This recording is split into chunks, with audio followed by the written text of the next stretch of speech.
Welcome back to Forbidden Land, episode something. I forgot what episode it is.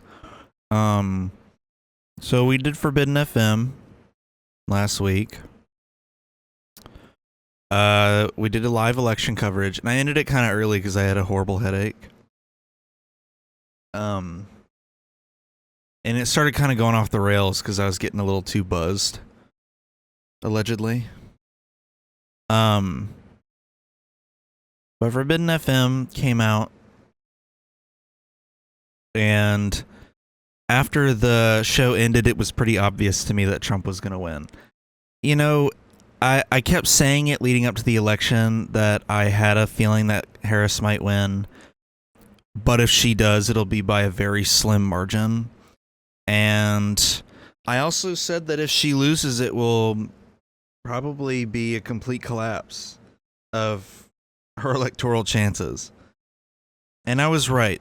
She lost in pretty much what can be described as a landslide.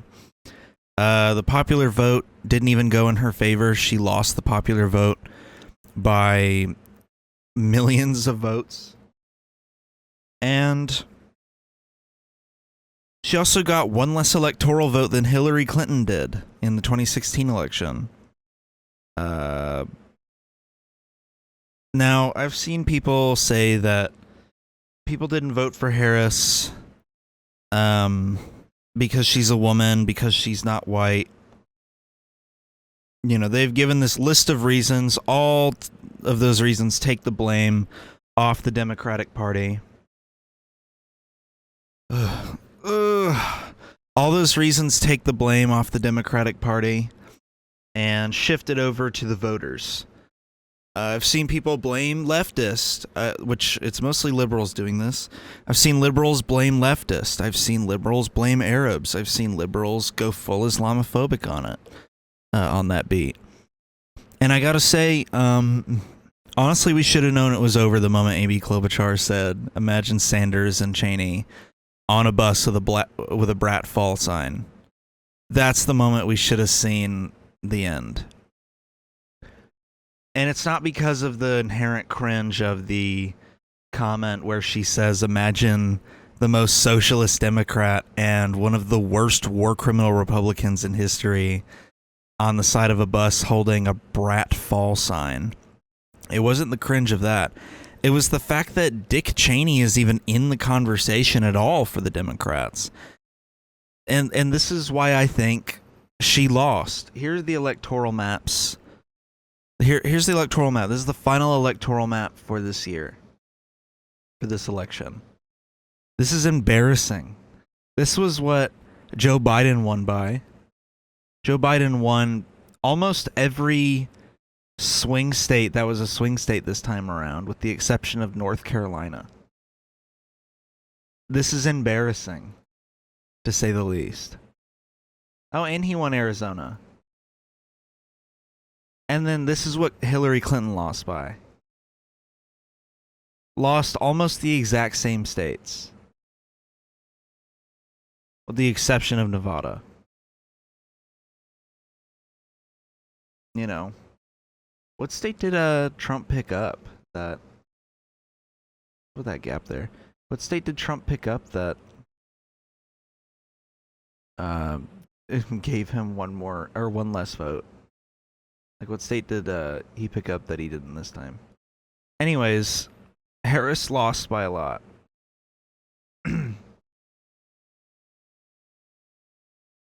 It's embarrassing. The Democrats know at this point, yeah, here's the popular vote, 70 million versus 74 million. That's like that's almost a 4 million vote difference. It's embarrassing, and the Democrats should be embarrassed. We've been saying for months now, I've been saying for months, who is this appealing to? We have Liz Cheney, guys. We have Dick Cheney. All these people that liberals do not like. We're going to run a 2004 style John Kerry campaign where we go, look, we got this military guy. He's just like you Republicans. And then people didn't go for it, despite Bush becoming more and more unpopular as the years went on. You know, this is the first time a Democrat has lost the popular vote and the electoral vote at the same time since John Kerry. So, I mean, that right there is like the perfect parallel. I don't even know what to say at this point. I've said so much, and the fallout from this election has been depressing, beyond depressing. Friends of mine who wanted to have kids in the next year are now a little bit more cautious around that. They don't want to really even try for that now because they're not sure if they'll have access to abortion. Or I shouldn't even say access to abortion, access to women's health care when it comes to reproductive systems. Because, you know, you have an ectopic pregnancy, you're probably going to die in a state where abortion is illegal. And if it's illegal nationally, we're cooked. And we have a Supreme Court that will probably be conservative for, I don't know, until my kids are in their 20s. Yeah, if Clarence Thomas and the other old fucker on the court die or decide to step down, which I don't think Clarence Thomas will step down, but I think he might die during this presidency, he'll be replaced with a younger conservative. And it would take like a medical miracle, as much as I don't want to call it that. It would take like a medical phenomenon, you know, to get someone on the court to die during a Democrat presidency. The Democrats seem to push farther left. They've got to stop running this middle-of-the-road, moderate to Republican campaign. That was the problem with this campaign. Think about it when Biden dropped out. Think about this. When Biden dropped out, we all said, you know, look, he's old and his policies suck. And he's an incredibly unpopular president. And so they swapped him out for a younger version of him. Like, that's not what we asked for. We asked for a younger, left-leaning version of him. Not the same person in a different body. That's not what we wanted. That was a political ad. I'm like, damn, the election's over. That's not what we wanted. Kamala Harris, you know, it might have been a little bit of copium on our part, but I thought, based on her history and the way that she used to campaign, maybe she'll campaign on Medicare for All, an incredibly popular issue. Maybe she will differ on Biden when it comes to Gaza, based on the one thing she did in the Senate. And based on the fact that she was the only high-up member of the administration calling attention to the humanitarian crisis part of the genocide. She's the only one in the executive branch that was saying anything even slightly negative of Israel. I was like, okay, maybe there's hope. And then the DNC rolls around and she goes, we have the most lethal military in the world, and we need to keep it that way. I'm sorry? She had like a short bump after the DNC, and then immediately it started trailing off. That's because they started aligning themselves with Republicans like Dick Cheney, like Liz Cheney, and they started abandoning the left flank of the Democratic Party. Her going, I hear you, but I'm speaking now, to the uncommitted movement, to the people that would show up to her rallies, chanting about Palestinian liberation and the end to the genocide. Her just disrespectfully disregarding them. Like, good job. You've lost Michigan. You know, the uncommitted movement was big enough in Michigan to cost you the state. She lost Michigan by like, oh my God. She lost Michigan by 80,000 votes almost. And she lost Dearborn too, I believe. You know, people want to blame the third parties. I find it funny that Kennedy got 26,000 votes. People want to blame the third parties. This number would not have saved her chances in Michigan. It just wouldn't have. That's pure copium if you think the third party vote is what cost her swing states. It's pure copium. It's literally liberal copium because they can't grasp a reality where they have to think outside their comfortable little worldview. Liberals that go, well, I'm not racist, so I guess, I'm on the right side of history. And then they keep engaging in these political systems and these economic systems that ruin people's lives, that put people down left and right. A system that doesn't work, has been failing since the Reagan era. It just doesn't work. How the Democrats have not pieced together after 50 years of neoliberal politics, they haven't pieced together that people want New Deal policies. They want New Deal Democrats. How they have not pieced that together, I don't know. And of course, as soon as they lose the election, they're like, can we have a couple bucks for our hard feelings? Hell no. I don't understand this. I don't understand why the Democratic Party is so incompetent. And I've seen people be like, let's run Gavin Newsom on the ticket. I will actually jump off a 7-story building if they throw Gavin Newsom on that ticket in 2028.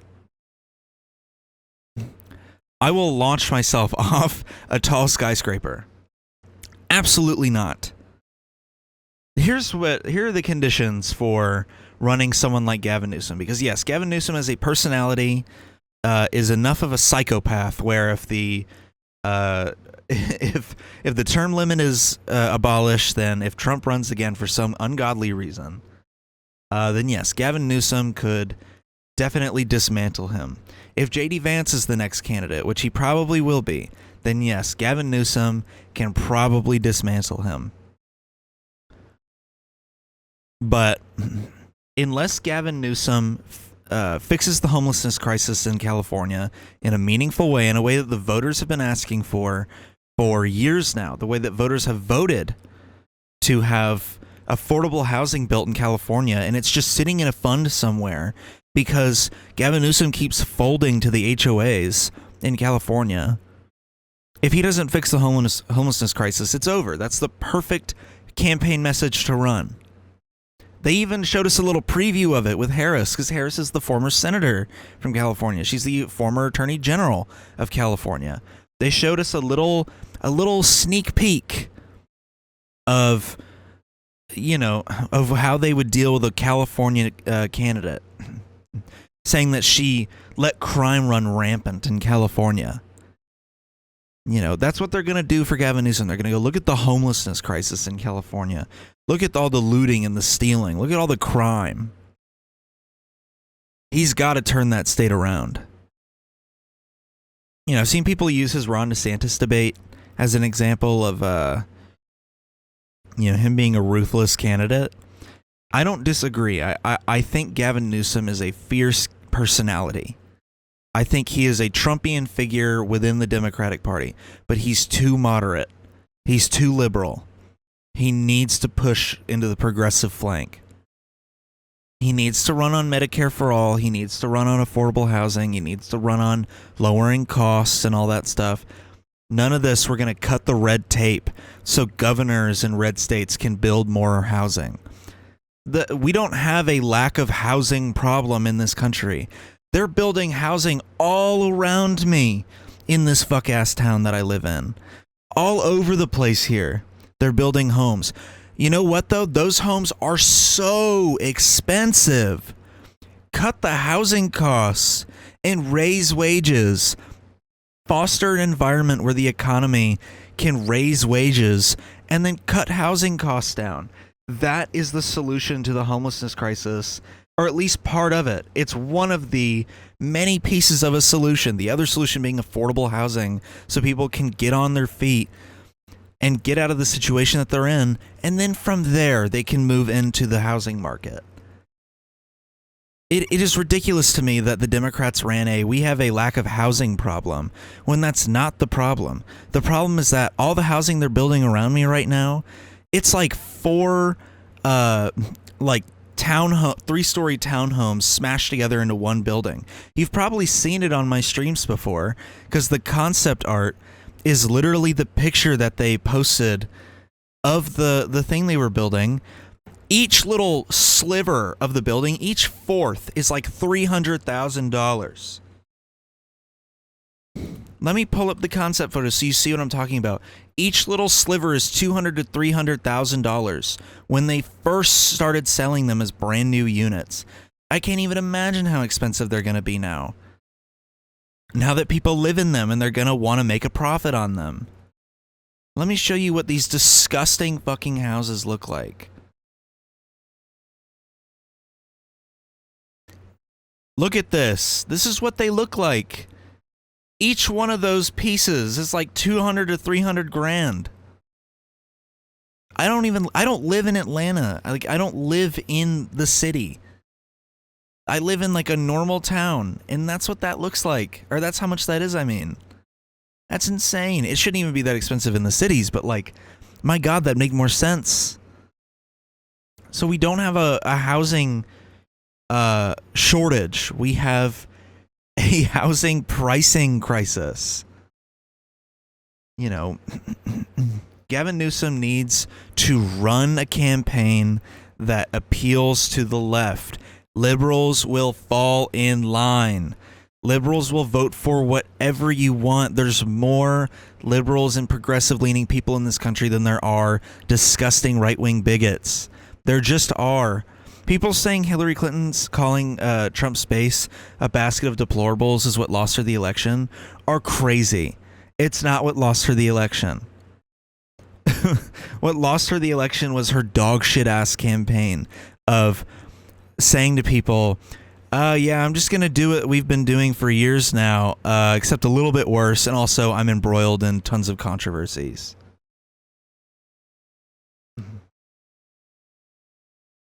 So that's what I'm saying. You don't have to appeal to the Republicans at all.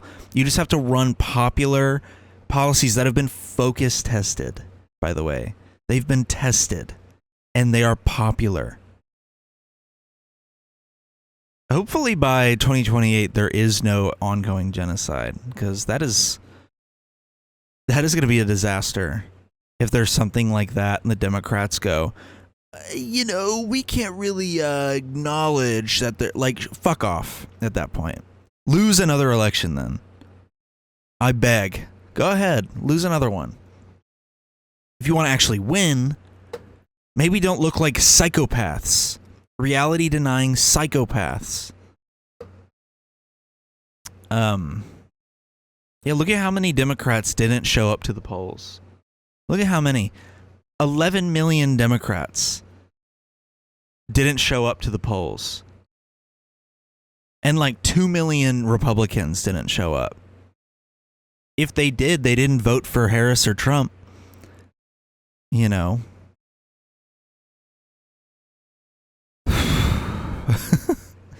God, what a rant. What a rant. I just want you guys to think about this. Think about these two maps. Where did those other electoral votes go? The ones that he's missing?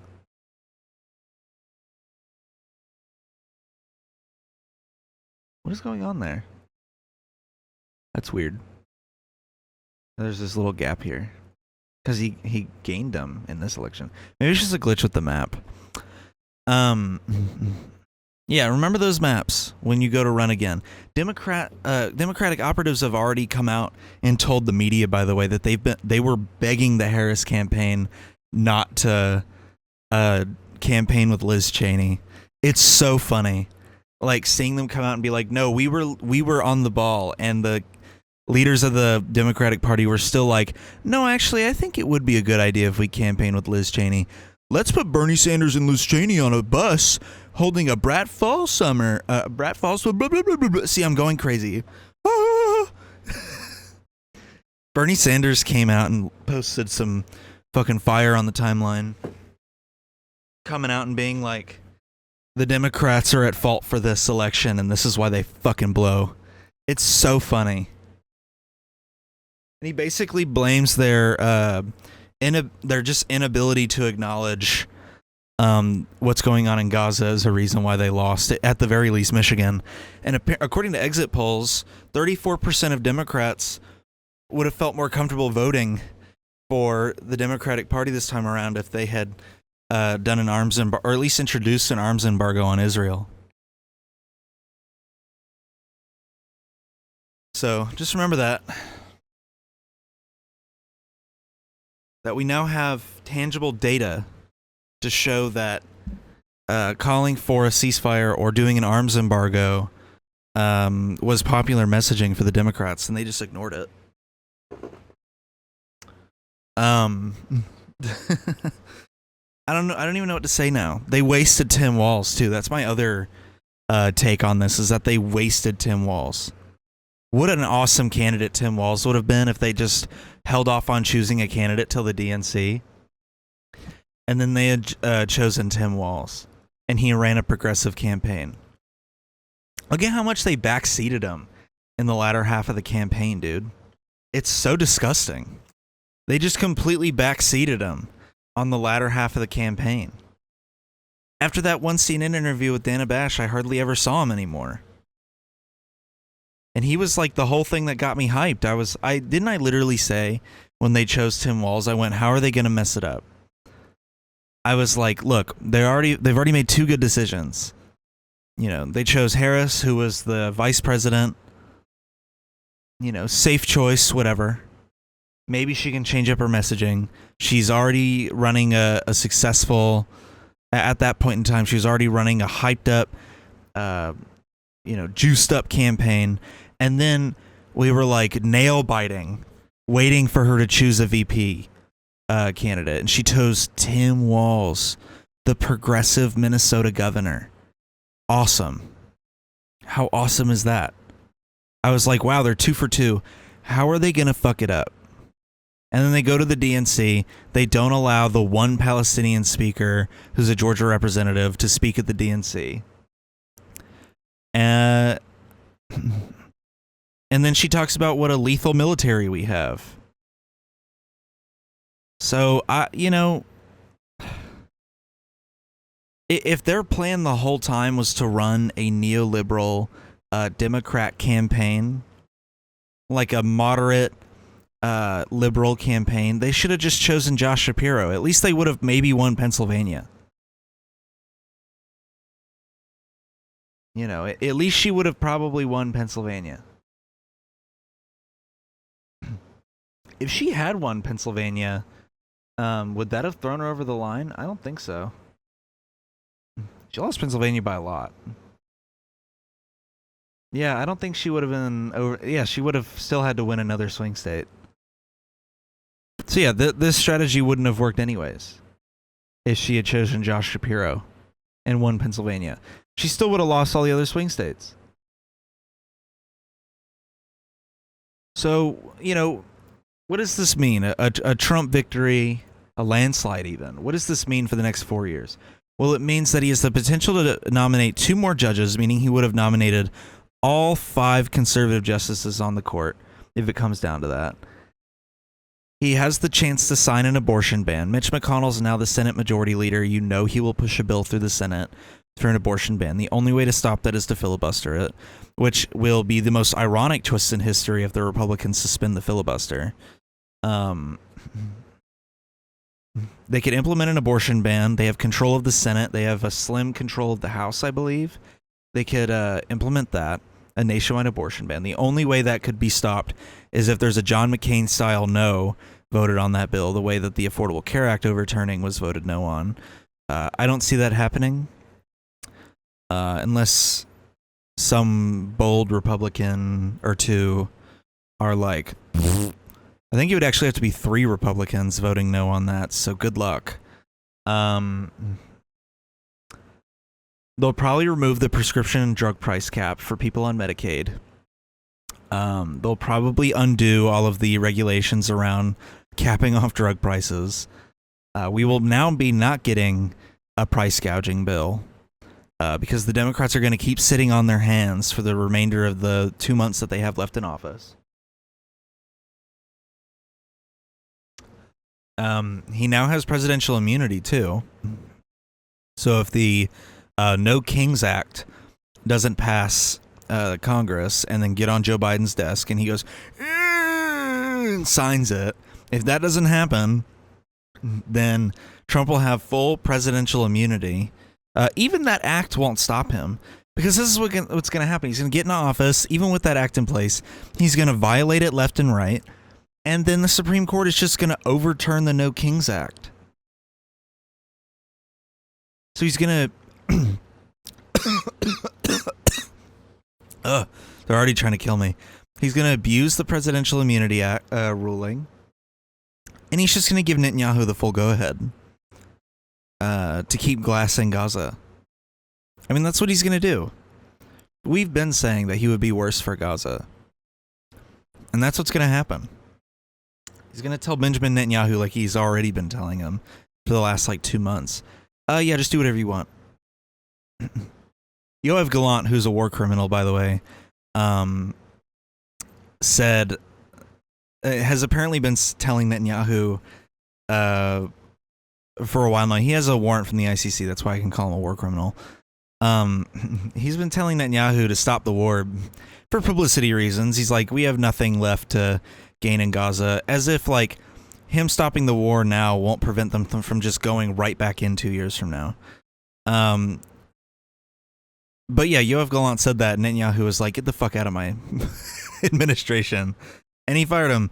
And so, and I'll get to what a popular content creator said about Yoav Gallant in a minute. But yeah, even the slightest pushback in the administration got the guy fired. And this dude's high up enough and as responsible enough for the genocide to have his own ICC warrant. So, good luck stopping Netanyahu now.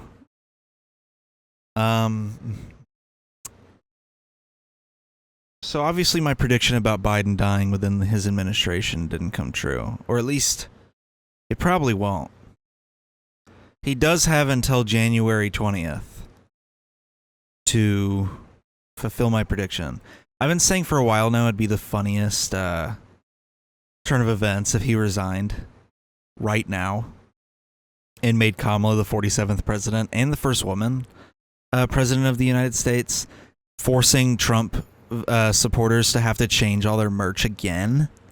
You know how they all cried and complained about I just bought 400,000 Let's Go Brandon shirts and now I can't sell them because I almost never see the Let's Go Brandon shit anymore.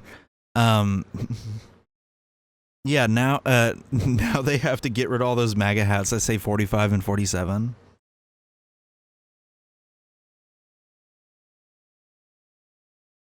I just think it'd be funny. But he won't do that. I would be a high tier troll if I was the president of the United States. And I was in that position, I'd be like, you know what? January 7th, I'm resigning. We're going to make my vice president for a week and a half before I leave office. I think there's also a high likelihood that somebody assassinates Trump. 2 attempts during the campaign, one very legitimate attempt, a second weak ass attempt, and then a couple of failed plots during the campaign. Yeah, I think there's going to be more attempts during the presidency. There's no way. All the people that attempted it were Republicans. You put a gun in a liberal's hands and you scare them enough, they'll do it. I'm not saying I want that to happen. I'm saying there's a high chance it would. We might have a President J.D. Vance within this next 4 years. You never know.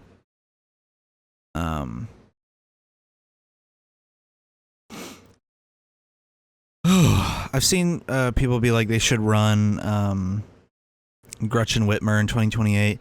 I don't think I would mind that too much. Seen people say they should run Josh Shapiro in 2028. I think those people should have their tongue removed and their mouths sewn shut.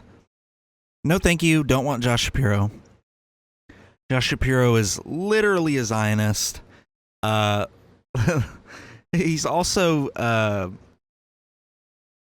basically a conservative and might be involved in a couple of scandals involving covering up sexual abuse and covering up a murder. He also basically runs a gang in Pennsylvania when it comes to local elections. That dude knows how to had to get local elections overturned in his favor. But no Josh Shapiro, please. Gavin Newsom, I already said that I have very specific demands to be on board with the Gavin Newsom candidacy. Gretchen Whitmer, not the worst idea. The Wisconsin governor, not the worst idea. She's the Wisconsin governor, right? No, she's the Michigan governor. Right? Yeah, she's the Michigan governor. I don't know how I got that wrong. I have my two northern states mixed up. Wisconsin's the one that's close to Minnesota. Michigan is the one in the middle of the Great Lakes to the right. Okay. Yeah, a Trump presidency is not ideal. I do remember what it was like in the first presidency. The only benefit we got was that, dude, the National Weather Service, this is so autistic of me, the National Weather Service was on the ball. They got those accurate-ass weather reports. COVID was kind of fun. It was kind of fun during COVID. Not having a lot of responsibilities. Being able to kind of do whatever I wanted because no one was out of the house. I just wore a mask everywhere. Yeah, it was fun. I say that like 500,000 people didn't fucking die in this country alone. But yeah, Trump presidency is not gonna be a good sign. Like, it's not gonna be a good thing. I would not be surprised if another pandemic happened. If he puts RFK in the health department, there's gonna be another pandemic. We've also seen with the pandemic that the federal government doesn't do a lot. They're kind of powerless. They don't really do shit. Trump kept going like, the masks, they're pointless. You just inject some fucking chlorine or whatever the hell he said back then. Eat the adrenochrome. Take ivermectin. That one was crazy.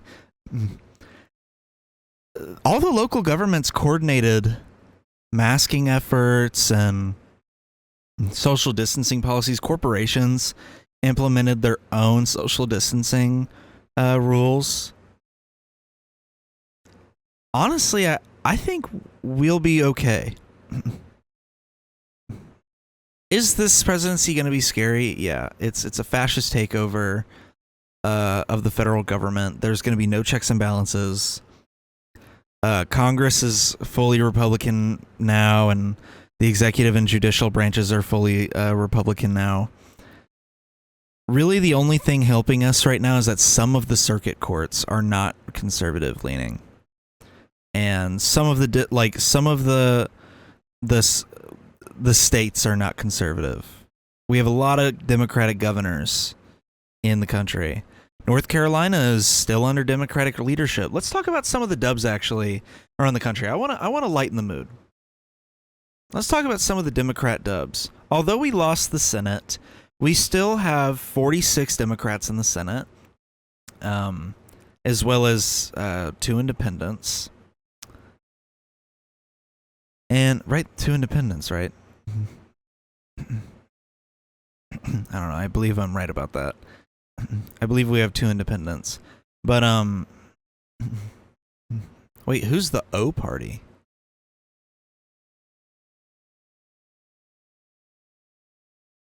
What is that? Wait, what is this? Am I learning something new?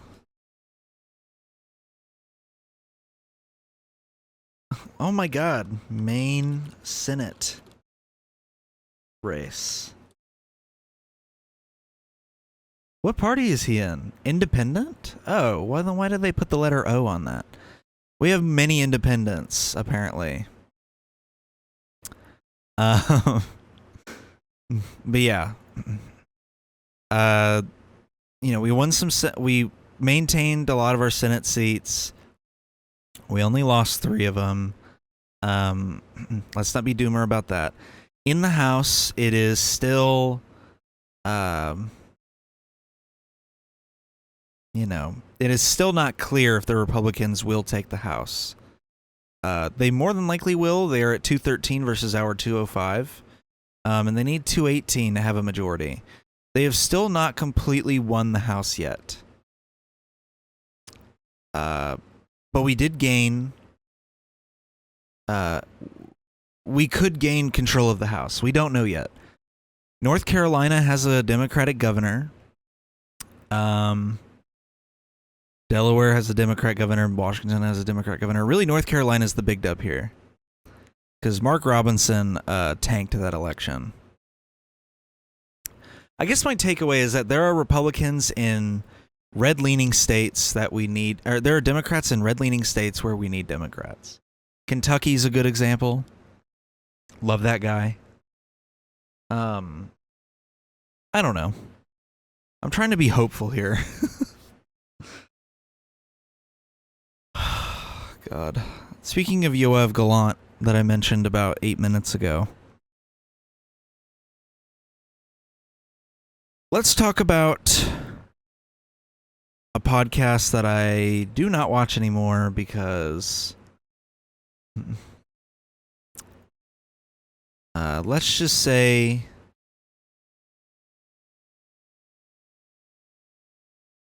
this podcast has gone down the fucking shitter.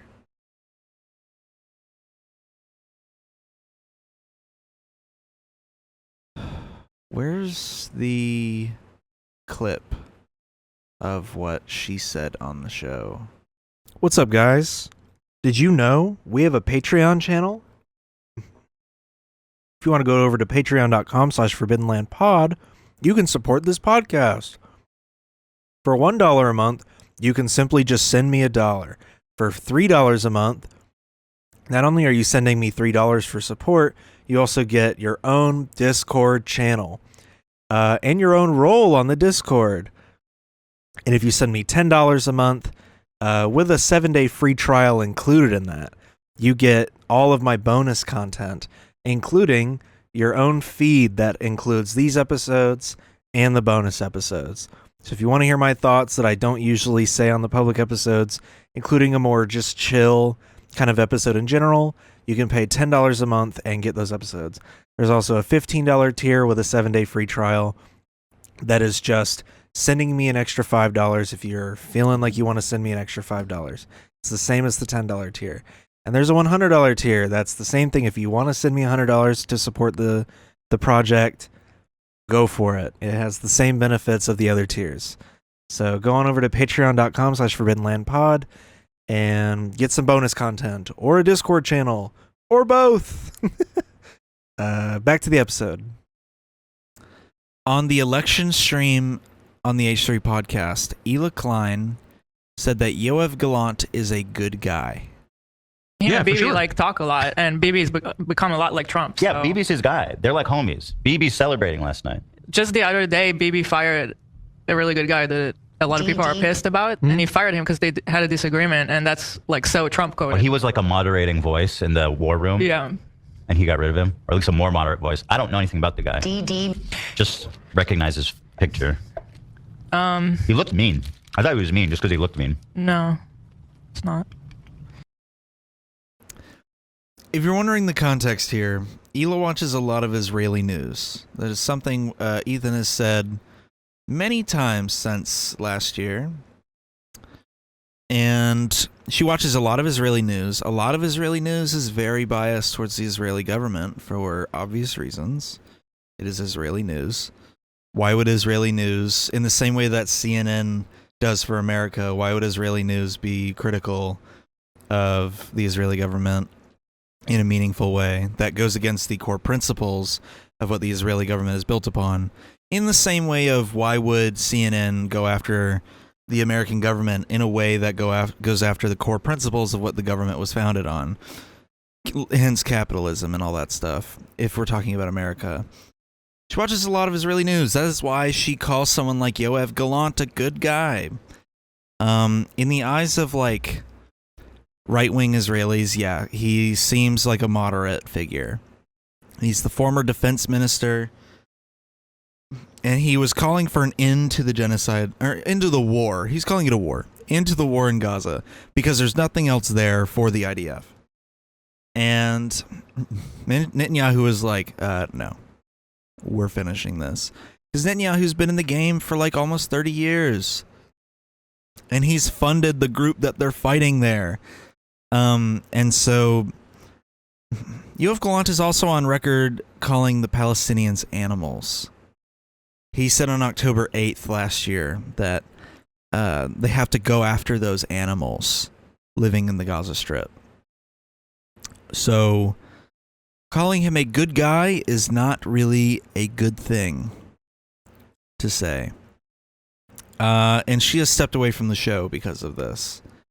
That is not the only controversy surrounding H3 right now. Obviously, I'm being a little selective with what I talk about in regards to them. I just wanted to talk a bit about a real legitimate thing to criticize them on, because this is not a good thing to project to your audience. To tell your audience that the defense minister in Israel was a good guy who Ethan describes as a moderating voice in the war room, as if Yoav Gallant probably hasn't, as if he hasn't more than likely ordered direct strikes on civilian areas in Gaza. There is no moderating voice in the war room in Israel. There just isn't. You know, when these people in the cabinet or in the executive branch, in the war cabinet and whatnot, or in the Knesset go, we should end the war, they're asking for the war to end because it's tanking the public image of Israel, or because it's sucking down economic funds, even though it's really not, because we pay for all their weapons. That is why they're calling for an end to the war in Gaza. They're not calling for an end to it because they all of a sudden care about Palestinian lives. That's just not how it goes. Only like 2% of the Israeli population legitimately believes that they should not be murdering Palestinians the way that they are. You know, when they call for an end to the war, it's for publicity reasons. It's for the PR.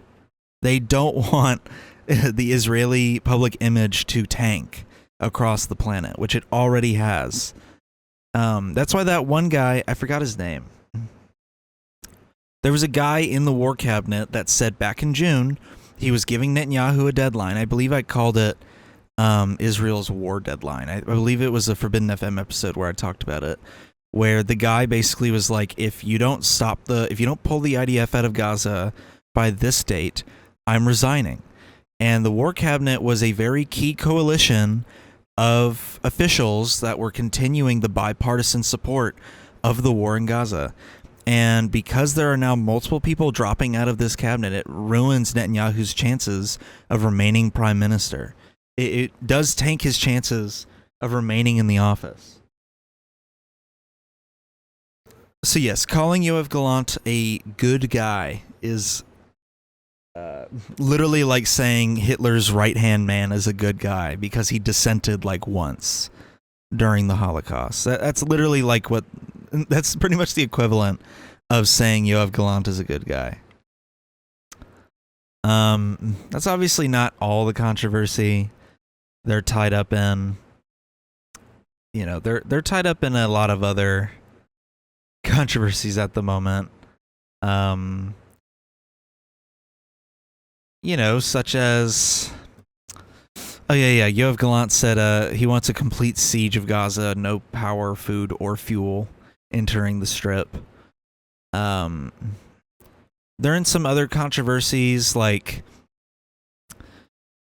you know, basically full-scale smearing the largest leftist political commentator on the internet, Hassan Piker, a guy that used to host a podcast with them. They're just like going full slander mode on him, getting direct talking points from another community that is at direct odds with Hassan. I want to show a couple other clips of what they said during that. Actually, I want to show you Hassan's reaction to the Yoav Gallant clip. And then I also want to show you another thing that they said during the election stream that's a bit hypocritical of them. Or maybe not hypocritical, but not hypocritical. Shows how they are not going to be able to beat the Zionist allegations. People have been calling Ethan a Zionist, and he keeps saying that people are substituting the word Jew for the word Zionist. Instead of just calling him a Jew, they're calling him a Zionist, which is not how people are using the word. But he insists that is anyway. And they make a comment. Basically, and another thing they do is that they go, Hila was mandated to join the IDF. That it's not Hila's fault that she had to join the IDF. That's always their cover and their defense for Hila being in the IDF. And there's a clip now from their election stream where they're complaining about the fact that Orthodox Jews are exempt from being drafted into the IDF. Them complaining about that. So here, actually, we'll show that clip first, and then I'll show you what Hassan said, now that I've already talked about it enough. He looked mean. I thought he was mean just because he looked mean. No, it's not. Well, the big disagreement was that people are fighting for the Orthodox Jews to get drafted as well to the army because they're not. Motherfuckers, dude. But Israel... That's an issue? Yeah, the Orthodox don't serve. They don't serve. Yeah, it's like Amish people, too. Pay attention to what Tom says. Tom is there too. And listen to what he says. Like where a normal guy, where his mind immediately goes during this conversation. No, they don't do that. But There's so everybody many of else these has fuckers. to. They're Everybody leeches. has to do it. Sure. So it's like, what the fuck? Dude, the Orthodox are such leeches there. Oh, you're saying the Orthodox Jews in Israel Yeah. don't serve? I thought that like everyone had to. Exactly, except the Orthodox. Oh, And then the Orthodox... because they need to sit and pray for God all day. Oh, I'd be Orthodox as fuck. I would have the things, the Yeah. Look at where he immediately goes. He goes, yeah, I would dodge the draft too. That's the normal response to a military draft. Learning of an exemption to a military draft, immediately going, oh yeah, I would do that too. To exempt myself from the draft. Immediately going against what Ethan and Hila are complaining about. That's what the normal reaction is. Is to immediately go, yeah, I guess I would become an Orthodox Jew then. To avoid IDF service. That's what my ass would be doing. Dude, I have a medical exemption, but it's not on my medical record. You know what would happen if they enacted the draft right now? I would immediately be marching down to that doctor's office, paying like $400 for a non-insurance covered doctor's checkup so they can give me an official diagnosis for the nervous system disorder that I have. I have a neurological disorder called Tourette syndrome. You know how fast I would get a medical diagnosis for that so I could be exempted from military service? Or how fast I would consider enrolling in a college just so I could get out of the draft? That's the immediate thought most people have when they think of a military draft. But they're complaining that Orthodox Jews are exempt from the IDF service. Meanwhile, they always talk about how Hila was forced to be in the IDF. Yet then they'll complain that other people aren't forced to be in the IDF. Which is it? Which is it? Do you like the IDF or do you not? I don't understand this. So here's Hassan's reaction to the Yoav Gallant clip. Of course, the Israeli government and the American government Mobile have been ass able chatter. to actively suppress this investigation from the ICC, the International Criminal Court. ICJ is prosecuting Israel. ICC prosecutes people for war crimes. Prosecutor Karim Khan has launched an investigation into both Yoav Gallant, the defense minister that they're talking about right now, that Benjamin Netanyahu just fired, and Benjamin Netanyahu for war crimes. Okay? The person that they are talking about here, before getting fired by Benjamin Netanyahu, the person that they're calling a moderating voice said this, which is the reason why there is an active petition, an active application for a warrant for his arrest by the ICC. Thank God this guy's out of the cabinet, dude. Bro looks fucking crazy. I always hate seeing his face anytime I see one of the IDF's like many press releases. Oh my God. Every time he pops up in one, I go, ugh. I hate seeing him. I have ordered a complete siege on Gaza. No electricity, no food, אין no מים, fuel, אין דלק. no water. הכל Everything סגור. is closed. אנחנו נלחמים We בחיות are fighting human animals, אדם, and ואנחנו we act accordingly. נוהגים בהתאם. אנחנו מטילים I,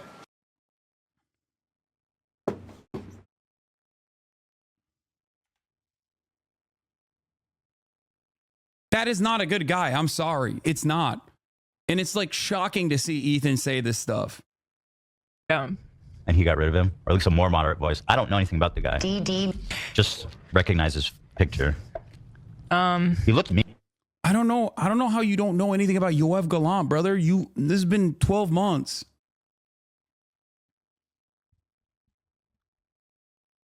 Defense Minister Yoav Gallant, who has once again. Next thing Ethan's gonna say is, yeah, Itamar Ben-Gvir, you know, he sounds like a chill guy to have a beer with. Itamar Ben-Gvir being one of the most psychopathic voices in Israel when it comes to the Palestinians. One of the largest psychopaths in the Israeli government. I can't wait for him to say Itamar Ben-Gvir is like a chill dude that he's heard about from Israeli media. Oh my God, could you imagine? That would be the true fallout of this podcast. Because Itamar Ben-Gvir is like a complete psychopath in Israel. He's one of the worst people in the Israeli government. One of the worst. He's one of the people who I knew the name of before any other member of the Israeli government. He is a psychopath. That's going to be the next thing out of Ethan's mouth, is him going, yeah, Itamar Ben-Gvir, pretty chill guy. An active.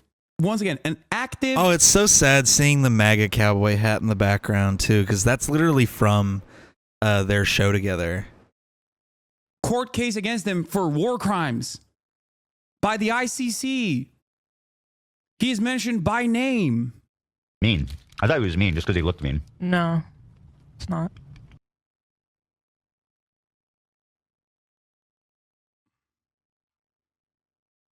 But I'm the radical extremist.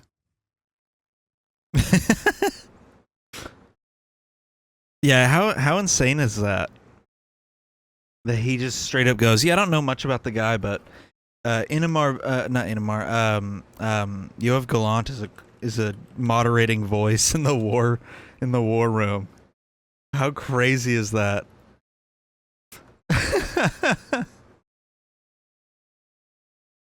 This fan channel called Ethan's Basement. You can see I'm a bit of a fan. I've been watching for pretty much his whole channel's existence, back when he used to also post clips from the podcast. He stopped uploading probably around the time that Ethan made the Aaron Bushnell comments, it seems like. Aspects or jokes of Probably shortly before, actually. I don't remember exactly when he made those comments. But he made a video about why he can't support Ethan anymore. Look, you already got 1,000 people saying, oh, I don't like this. And Ethan's already called it a hate video. Which is really upsetting, because this is very much not a hate video. It's very much a, here are some legitimate criticisms about a content creator I like watching. I gotta say, I don't know why that's uploaded. But, oh, I see why. Yeah, I don't know what to say, but,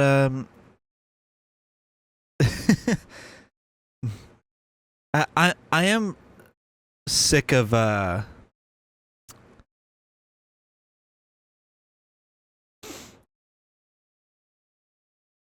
am sick of their audience labeling videos like that as hate content. Let me give a little bit of background. I'm a former fan. I guess is what they would call a fallen fan.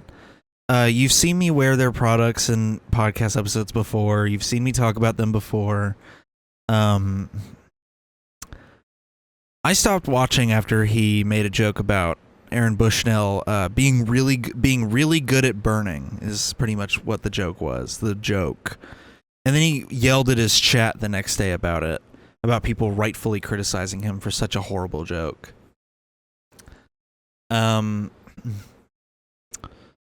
Yeah, I can't watch them anymore. After the recent Hassan smear campaign, I've completely unfollowed and unsubbed. You know, their audience from the outside looking in now, their audience looks like a cult. At least on the subreddit, because people keep getting banned on the subreddit. There's still some people in other comment sections, if there even is a comment section, that are fans that are genuinely disillusioned with the show, that don't like it anymore. Their Snark subreddit, by the way, not only is it like pretty much doubled in size since all of this, all these people look way more normal now. From an outside person looking in, I used to think they looked crazy. These people are so normal. This subreddit is moderated in a way that it's not even like psychos on here. It's literally just people normally criticizing the show. Almost everyone in this subreddit is like a former fan of the podcast. It's crazy to me how normal this subreddit looks. My bag clip fell off the desk. But yeah, this podcast is so damaging to be spreading misinformation like that at such an alarming rate.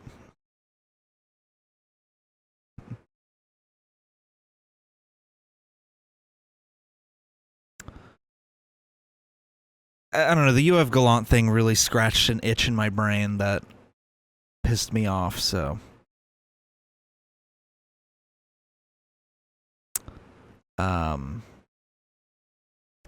Anyways, here's your fun fact of the episode.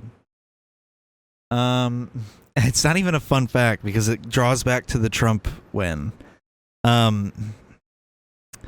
Trump is the second president to win a second non-consecutive term. So he is the second ever president to win one term, not have his second term be immediately after, and then win a second term after another administration. He will be the 45th and 47th president, the first president to do this, originally the only president to do this, was Grover Cleveland, who was the 22nd and the 24th president of the United States. He was president from... Oh, he was also a Democrat in the 1800s. He's the first Democrat to win the presidency after the Civil War, and he was the president from 1885 to 1889, and then from 1893 to 1897. I believe he originally just didn't run for a second term until after the next presidency. So that's interesting. Trump is now the second person to ever be able to do that. So, we're making history here, folks. Yikes. All right. Little bit of some personal updates. I'm getting ripped. See, I'm getting ripped. My arm looks crazy muscly. I'm getting ripped. I'm also gonna be able to do a live podcast, or not a live podcast, a mobile podcast soon. So that's fun. I didn't know this was still on. I thought I shut it down. Oh my god, open up. It's so hard to open this thing. Here, let me...